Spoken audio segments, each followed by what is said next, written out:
Mga ka-riders, narito na ang bagong Suzuki Bergman 150. Isa itong premium maxi scooter na pinagsasama ang modernong disenyo, komportableng sakay at makabagong teknolohiya.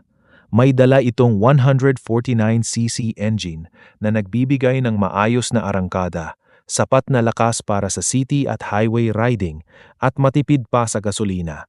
Mapapansin din ang bago nitong LED lights, malaking windshield, malapad na upuan, at maluwag na compartment sa ilalim ng upuan na perfect para sa helmet at iba pang gamit. Mas pinaganda rin ito sa mga features tulad ng TFT digital display, smartphone connectivity, keyless ignition, USB-C charging port, dual-channel ABS, at traction control para sa mas ligtas at mas komportabling biyahe. Kung balak mong bumili ng bagong scooter, siguradong isa ang Suzuki Bergman 150 sa mga dapat mong isaalang-alang.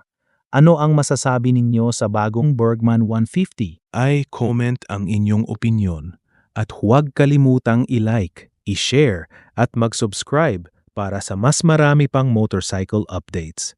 Ride safe mga ka-riders!